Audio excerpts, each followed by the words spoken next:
Paper 175. The Last Temple Discourse. Shortly after 2 o'clock on this Tuesday afternoon, Jesus, accompanied by 11 apostles, Joseph of Arimathea, the 30 Greeks, and certain other disciples, arrived at the temple and began the delivery of his last address in the courts of the sacred edifice. This discourse was intended to be his last appeal to the Jewish people, and the final indictment of his vehement enemies and would-be destroyers, the scribes, Pharisees, Sadducees, and the chief rulers of Israel.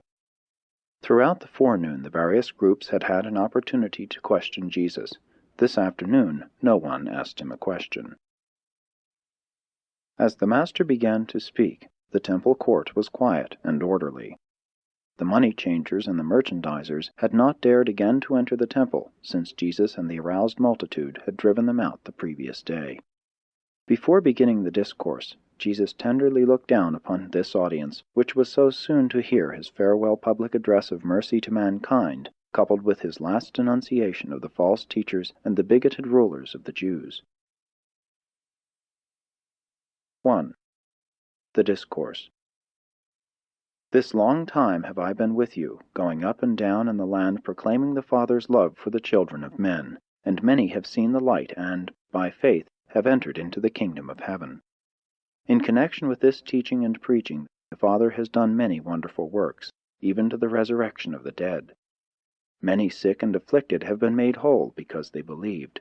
But all of this proclamation of truth and healing of disease has not opened the eyes of those who refuse to see light, those who are determined to reject this gospel of the kingdom. In every manner consistent with doing my Father's will, I and my apostles have done our utmost to live in peace with our brethren, to conform with the reasonable requirements of the laws of Moses and the traditions of Israel. We have persistently sought peace, but the leaders of Israel will not have it. By rejecting the truth of God and the light of heaven, they are aligning themselves on the side of error and darkness. There cannot be peace between light and darkness, between life and death, between truth and error. Many of you have dared to believe my teachings, and have already entered into the joy and liberty of the consciousness of sonship with God. And you will bear me witness that I have offered this same sonship with God to all the Jewish nation, even to these very men who now seek my destruction. And even now would my Father receive these blinded teachers and these hypocritical leaders, if they would only turn to him and accept his mercy. Even now it is not too late for this people to receive the word of heaven and to welcome the Son of Man. My Father has long dealt in mercy with this people.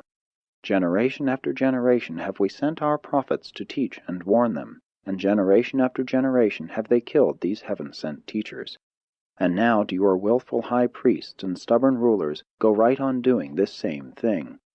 As Herod brought about the death of John, you likewise now make ready to destroy the Son of Man.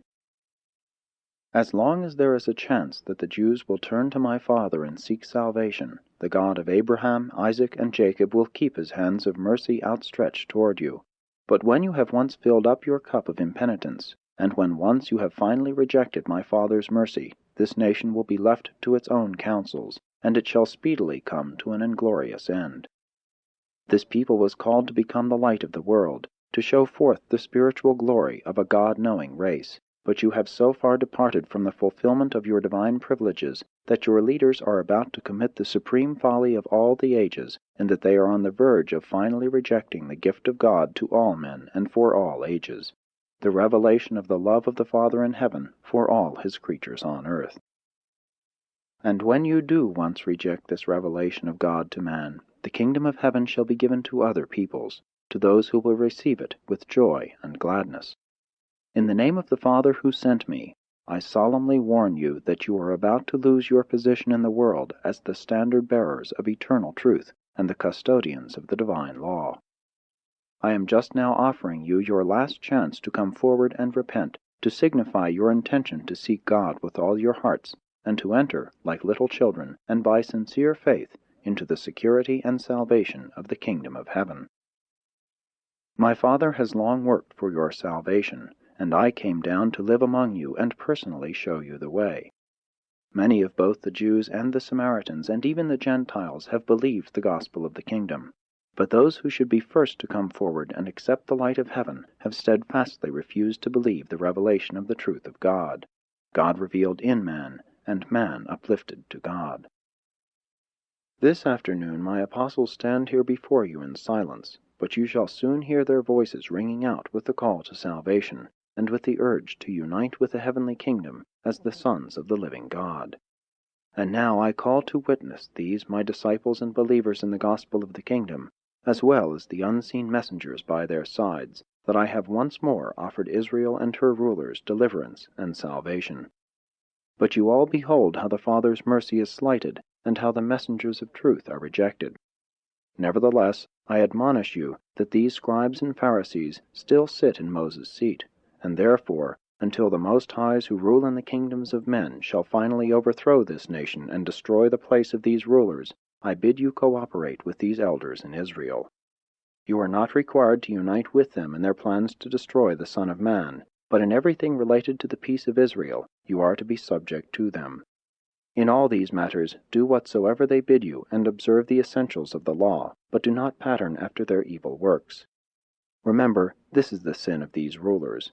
They say that which is good, but they do it not.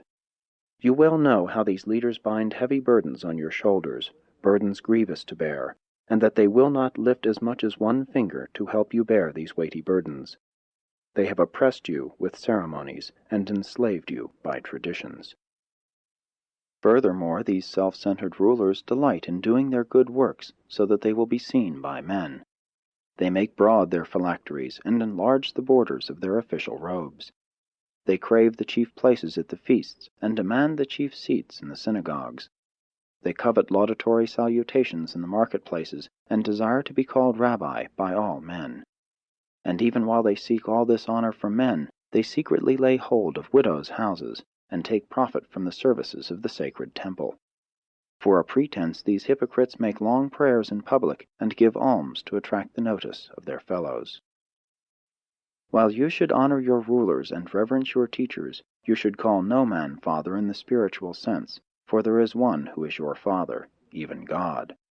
Neither should you seek to lord it over your brethren in the kingdom. Remember, I have taught you that he who would be greatest among you should become the server of all. If you presume to exalt yourselves before God, you will certainly be humbled. But whoso truly humbles himself will surely be exalted. Seek in your daily lives not self-glorification, but the glory of God. Intelligently subordinate your own wills to the will of the Father in heaven. Mistake not my words. I bear no malice toward these chief priests and rulers who even now seek my destruction. I have no ill will for these scribes and Pharisees who reject my teachings.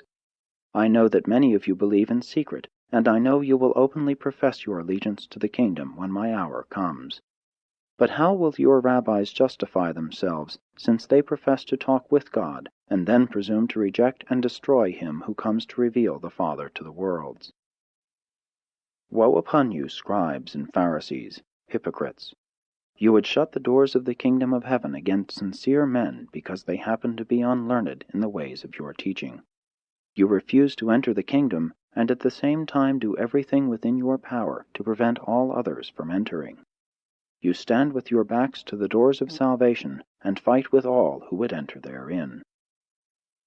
Woe upon you, scribes and Pharisees, hypocrites that you are! For you do indeed encompass land and sea to make one proselyte, and when you have succeeded, you are not content until you have made him twofold worse than he was as a child of the heathen. Woe upon you, chief priests and rulers, who lay hold of the property of the poor, and demand heavy dues of those who would serve God as they think Moses ordained. You who refuse to show mercy, can you hope for mercy in the worlds to come? Woe upon you, false teachers, blind guides! What can be expected of a nation when the blind lead the blind? They both shall stumble into the pit of destruction. Woe upon you who dissimulate when you take an oath! You are tricksters, since you teach that a man may swear by the temple and break his oath, but that whoso swears by the gold in the temple must remain bound. You are all fools and blind. You are not even consistent in your dishonesty, for which is the greater, the gold or the temple which has supposedly sanctified the gold? You also teach that, If a man swears by the altar, it is nothing, but that if one swears by the gift that is upon the altar, then shall he be held as a debtor. Again are you blind to the truth? For which is the greater, the gift or the altar which sanctifies the gift? How can you justify such hypocrisy and dishonesty in the sight of the God of heaven? Woe upon you, scribes and Pharisees, and all other hypocrites who make sure that they tithe mint, anise, and cumin, and at the same time disregard the weightier matters of the law, faith, mercy, and judgment. Within reason, the one you ought to have done, but not to have left the other undone. You are truly blind guides and dumb teachers. You strain out the gnat and swallow the camel. Woe upon you, scribes, Pharisees, and hypocrites! For you are scrupulous to cleanse the outside of the cup and the platter, but within there remains the filth of extortion, excesses, and deception. You are spiritually blind. Do you not recognize how much better it would be first to cleanse the inside of the cup, and then that which spills over would of itself cleanse the outside? You wicked reprobates! You make the outward performances of your religion to conform with the letter of your interpretation of Moses' law, while your souls are steeped in iniquity and filled with murder. Woe upon all of you who reject truth and spurn mercy! Many of you are like whited sepulchres, which outwardly appear beautiful, but within are full of dead men's bones and all sorts of uncleanness. Even so do you who knowingly reject the counsel of God appear outwardly to men as holy and righteous, but inwardly your hearts are filled with hypocrisy and iniquity. Woe upon you, false guides of a nation! Over yonder have you built a monument to the martyred prophets of old, while you plot to destroy him of whom they spoke. You garnish the tombs of the righteous, and flatter yourselves that, had you lived in the days of your fathers, you would not have killed the prophets. And then in the face of such self-righteous thinking, you make ready to slay him of whom the prophets spoke, the Son of Man. Inasmuch as you do these things, are you witness to yourselves that you are the wicked sons of them who slew the prophets? Go on, then, and fill up the cup of your condemnation to the full. Woe upon you, children of evil! John did truly call you the offspring of vipers, and I ask, how can you escape the judgment that John pronounced upon you? But even now I offer you in my Father's name mercy and forgiveness. Even now I proffer the loving hand of eternal fellowship. My Father has sent you the wise men and the prophets. Some you have persecuted, and others you have killed. Then appeared John proclaiming the coming of the Son of Man, and him you destroyed after many had believed his teaching. And now you make ready to shed more innocent blood. Do you not comprehend that a terrible day of reckoning will come, when the Judge of all the earth shall require of this people an accounting for the way they have rejected, persecuted, and destroyed these messengers of heaven? Do you not understand that you must account for all of this righteous blood, from the first prophet killed down to the times of Zechariah, who was slain between the sanctuary and the altar? And if you go on in your evil ways, this accounting may be required of this very generation. O Jerusalem and the children of Abraham, you who have stoned the prophets and killed the teachers that were sent to you, even now would I gather your children together as a hen gathers her chickens under her wings, but you will not. And now I take leave of you. You have heard my message and have made your decision. Those who have believed my gospel are even now safe within the kingdom of God. To you who have chosen to reject the gift of God, I say that you will no more see me teaching in the temple. My work for you is done. Behold, I now go forth with my children, and your house is left to you desolate. And then the Master beckoned his followers to depart from the temple. 2. Status of individual Jews.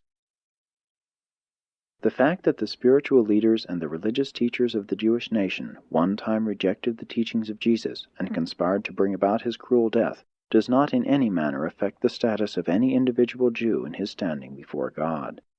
And it should not cause those who profess to be followers of the Christ to be prejudiced against the Jew as a fellow mortal. The Jews as a nation, as a socio-political group, paid in full the terrible price of rejecting the Prince of Peace. Long since they ceased to be the spiritual torch-bearers of divine truth to the races of mankind, But this constitutes no valid reason why the individual descendants of these long-ago Jews should be made to suffer the persecutions which have been visited upon them by intolerant, unworthy, and bigoted professed followers of Jesus of Nazareth, who was, himself, a Jew by natural birth. Many times has this unreasoning and unchristlike hatred and persecution of modern Jews terminated in the suffering and death of some innocent and unoffending Jewish individual, whose very ancestors in the times of Jesus heartily accepted his gospel and presently died unflinchingly for that truth which they so wholeheartedly believed. What a shudder of horror passes over the onlooking celestial beings as they behold the professed followers of Jesus indulge themselves in persecuting, harassing, and even murdering the later-day descendants of Peter, Philip, Matthew, and others of the Palestinian Jews who so gloriously yielded up their lives as the first martyrs of the gospel of the heavenly kingdom. How cruel and unreasoning to compel innocent children to suffer for the sins of their progenitors, misdeeds of which they are wholly ignorant, and for which they could in no way be responsible. And to do such wicked deeds in the name of one who taught his disciples to love even their enemies. It has become necessary in this recital of the life of Jesus to portray the manner in which certain of his fellow Jews rejected him and conspired to bring about his ignominious death. But we would warn all who read this narrative that the presentation of such a historical recital in no way justifies the unjust hatred nor condones the unfair attitude of mind which so many professed Christians have maintained toward individual Jews for many centuries. Kingdom believers, those who follow the teachings of Jesus, must cease to mistreat the individual Jew as one who is guilty of the rejection and crucifixion of Jesus. The Father and his Creator Son have never ceased to love the Jews. God is no respecter of persons, and salvation is for the Jew as well as for the Gentile. 3. The fateful Sanhedrin meeting. At 8 o'clock on this Tuesday evening, the fateful meeting of the Sanhedrin was called to order. On many previous occasions had this supreme court of the Jewish nation informally decreed the death of Jesus. Many times had this august ruling body determined to put a stop to his work, but never before had they resolved to place him under arrest and to bring about his death at any and all costs. It was just before midnight on this Tuesday, April 4, A.D. 30, that the Sanhedrin, as then constituted, officially and unanimously voted to impose the death sentence upon both Jesus and Lazarus. This was the answer to the Master's last appeal to the rulers of the Jews, which he had made in the temple only a few hours before, and it represented their reaction of bitter resentment toward Jesus' last and vigorous indictment of these same chief priests and impenitent Sadducees and Pharisees. The passing of death sentence, even before his trial, upon the Son of God was the Sanhedrin's reply to the last offer of heavenly mercy ever to be extended to the Jewish nation as such. From this time on, the Jews were left to finish their brief and short lease of national life, wholly in accordance with their purely human status among the nations of Urantia. Israel had repudiated the Son of the God who made a covenant with Abraham, and the plan to make the children of Abraham the light-bearers of truth to the world had been shattered. The divine covenant had been abrogated, and the end of the Hebrew nation drew on apace. The officers of the Sanhedrin were given the orders for Jesus' arrest early the next morning, but with instructions that he must not be apprehended in public. They were told to plan to take him in secret, preferably suddenly and at night. Understanding that he might not return that day, Wednesday, to teach in the temple, they instructed these officers of the Sanhedrin to bring him before the high Jewish court sometime before midnight on Thursday. 4. The situation in Jerusalem. At the conclusion of Jesus' last discourse in the temple, the apostles once more were left in confusion and consternation. Before the Master began his terrible denunciation of the Jewish rulers, Judas had returned to the temple, so that all 12 heard this latter half of Jesus' last discourse in the temple. It is unfortunate that Judas Iscariot could not have heard the first and mercy-proffering half of this farewell address. He did not hear this last offer of mercy to the Jewish rulers because he was still in conference with a certain group of Sadducean relatives and friends with whom he had lunched, and with whom he was conferring as to the most fitting manner of dissociating himself from Jesus and his fellow apostles. It was while listening to the Master's final indictment of the Jewish leaders and rulers that Judas finally and fully made up his mind to forsake the gospel movement and wash his hands of the whole enterprise. Nevertheless, he left the temple in company with the 12, went with them to Mount Olivet, where, with his fellow apostles, he listened to that fateful discourse on the destruction of Jerusalem and the end of the Jewish nation, and remained with them that Tuesday night at the new camp near Gethsemane. The multitude who heard Jesus swing from his merciful appeal to the Jewish leaders into that sudden and scathing rebuke which bordered on ruthless denunciation were stunned and bewildered. That night, while the Sanhedrin sat in death judgment upon Jesus, and while the Master sat with his apostles and certain of his disciples out on the Mount of Olives, foretelling the death of the Jewish nation, all Jerusalem was given over to the serious and suppressed discussion of just one question: what will they do with Jesus? At the home of Nicodemus, more than 30 prominent Jews who were secret believers in the kingdom met and debated what course they would pursue in case an open break with the Sanhedrin should come. All present agreed that they would make open acknowledgment of their allegiance to the Master in the very hour they should hear of his arrest, and that is just what they did.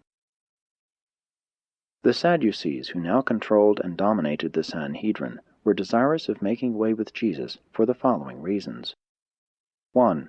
They feared that the increased popular favor with which the multitude regarded him threatened to endanger the existence of the Jewish nation by possible involvement with the Roman authorities. 2. His zeal for temple reform struck directly at their revenues. The cleansing of the temple affected their pocketbooks. 3. They felt themselves responsible for the preservation of social order, and they feared the consequences of the further spread of Jesus' strange and new doctrine of the brotherhood of man. The Pharisees had different motives for wanting to see Jesus put to death. They feared him because 1. He was arrayed in telling opposition to their traditional hold upon the people. The Pharisees were ultra-conservative, and they bitterly resented these supposedly radical attacks upon their vested prestige as religious teachers. 2. They held that Jesus was a lawbreaker, that he had shown utter disregard for the Sabbath and numerous other legal and ceremonial requirements. 3. They charged him with blasphemy because he alluded to God as his Father. 4. And now were they thoroughly angry with him because of his last discourse of bitter denunciation, which he had this day delivered in the temple as the concluding portion of his farewell address. The Sanhedrin, having formally decreed the death of Jesus and having issued orders for his arrest, adjourned on this Tuesday near midnight, after appointing to meet at 10 o'clock the next morning at the home of Caiaphas the high priest, for the purpose of formulating the charges on which Jesus should be brought to trial. A small group of the Sadducees had actually proposed to dispose of Jesus by assassination, but the Pharisees utterly refused to countenance such a procedure. And this was the situation in Jerusalem and among men on this eventful day, while a vast concourse of celestial beings hovered over this momentous scene on earth, anxious to do something to assist their beloved sovereign, but powerless to act because they were effectively restrained by their commanding superiors.